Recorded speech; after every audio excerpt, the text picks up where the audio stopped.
Hi, it's Paul. I spoke a couple weeks ago at All Energy.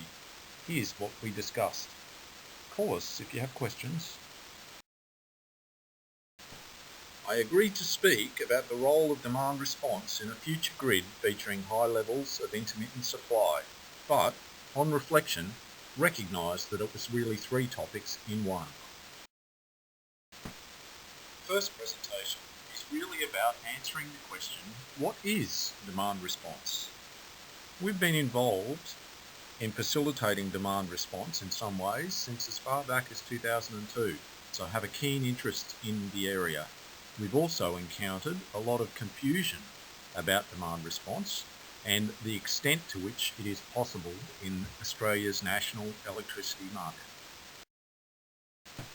So, in conjunction with other stakeholders, we've started to put a website together at demandresponse.com.au, and we're seeking your input. Down the bottom of the tree there's a category called real-time pricing. This is where we help. We have a significant and growing number of large industrial energy users across all 5 regions of the NEM who have some permutation of spot exposure in their retail contracts. Our software is used to help them curtail when the price is high. A key point here is that this is in the non-dispatchable column, so the energy user can choose to curtail or not, depending on their commercial drivers at the time. At the bottom, on the left, is a category called capacity. The NEM is an energy-only market, which, as we've noted on What Clarity, is not necessarily a bad thing. We have listed here all ways that we've heard of that it is possible on occasions for energy users to receive capacity payments for providing demand response in the NEM. Here's another category called reserves. The North American Reliability Council defines this as shown. We think that this correlates with 6 of the 8 FCAS markets in the NEM. However, we don't know of any demand response used in this way in the NEM. If you do, please let us know so we can list them as examples on demandresponse.com.au. There's another category called voluntary. We've listed 2 examples here from our memory where this has been used in the NEM. We also wonder with El Nino in force for summer 15-16 if this will be another instance when it's used. Another category is demand bidding and buyback. This is still dispatchable, but for economic, not reliability reasons. This has always been a category that's existed in the NEM, but mainly for pumping load in pump storage hydro. Perhaps new in 2016 will be the confusingly named demand response mechanism, which we think would be more clearly named negawatt buyback. We've commented previously about this on What Clarity. That's all we had time to discuss on the day. But keep in mind that demandresponse.com.au already contains more content, including examples of where each method is in use. We're also seeking your input so that we can continue to enhance demandresponse.com.au to make it a comprehensive review of all different elements of demand response in the NEM. Let's move on to the second topic. In order to understand how demand response might fit in the future, we first need to understand in more general terms what the future will look like, especially in a high intermittency environment. This is what we did.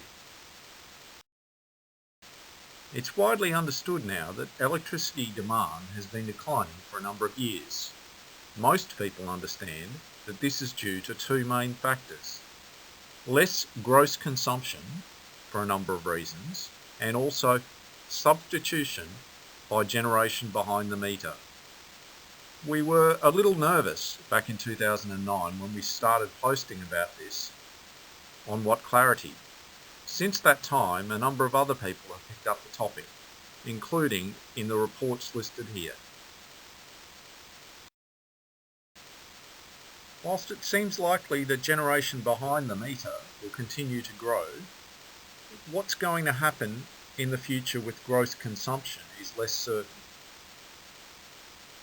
In order to do our analysis, we created a gross consumption profile where we added the APVI small-scale solar history for 2014-15 onto the AMO data demand and non-shed gen in order to create a gross consumption profile. Starting with this time series consumption trace for the whole of a financial year, we then created 100 variations of a possible future scenario by varying the installed capacity of solar and wind based on their current distribution across the NEM. The key thing we then did next was to look at the energy unserved by those two technologies. Some people would see the 10S, 10W case as 66% full, i.e. being met by intermittent sources. Others might see it as 34% empty, i.e. not being supplied by wind and solar.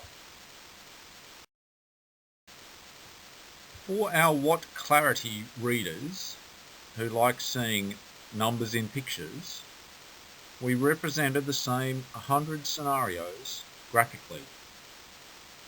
That's too big a number to study in detail, so we took the diagonal scenarios only, from 0W, 0S down to 10W, 10S, and studied in more detail. For those 10 scenarios only, we plotted a duration curve for what we called unserved native demand. This revealed 3 different outcomes, each worthy of note. First, the good news. With installed capacity of wind and solar, the duration curve for unserved demand shifts to the left, i.e. more energy is being supplied by that wind and solar.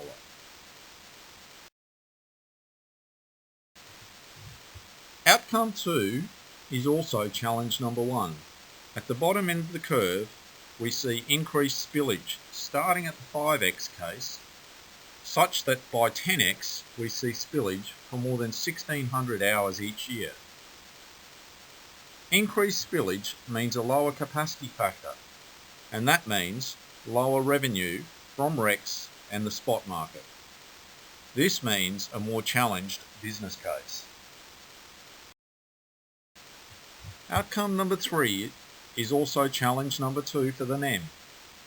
Because there's not enough diversity between wind and solar based on production levels seen in 2014-15, that means that unserved native demand gets very, very peaky in the up to the 10x case.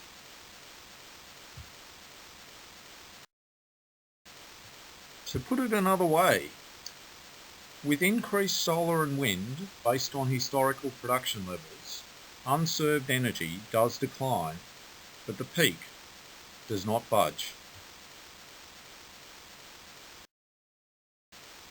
To show this outcome a way that's probably more broadly understood, we show a time series trace of the first 2 weeks in July, just listing the 0x, 1x and 10x case. The 10x case, the purple line, shows a very different load shape than what we've been used to. There still is in this case an evening peak in demand on some days, but good luck trying to find the weekend profiles. This means that established rules of thumb and patterns of behaviour for the scheduled market, i.e. what the AEMO would have to dispatch at times when unserved energy would otherwise occur will have to be fundamentally rethought.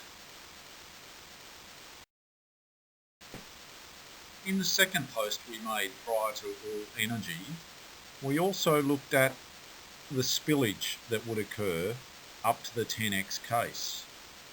As shown here, in the 10x case, spillage would be at times as high as 20,000 megawatts. This does call into question how much storage would be economically added to the NEM in order to capture this spillage that would otherwise occur. We ran out of time prior to all energy to do more analysis on spillage. We did note, however, that there was about 13,500 gigawatt hours of spillage forecast in the 10x case. We also offered, for those who wanted them, to provide the source files so they could perform their own analysis. Let us know if you would also like a copy for yourself. In the third post we made before all energy, we looked at the much higher ramp rates that would be required for the fleet of scheduled generators that are called on to meet demand when the wind's not blowing and sun's not shining. We're already seeing in 2015 and years beforehand ramp rates being one of the factors that come into play in achieving high prices in the NEM. We wonder what this means for the future. Not only would the aggregate ramp rates required be much higher in the 10x case, we also see here how the total volume of capacity required to ramp at those rates would be a lot higher than in the 1x, i.e. existing scenario. This chart didn't make it on to a prior Watt Clarity post. Here's that same chart again, highlighting how the number of cycles that this peaking capacity would be required to do is about the same in the 10x case as in the existing 1x case.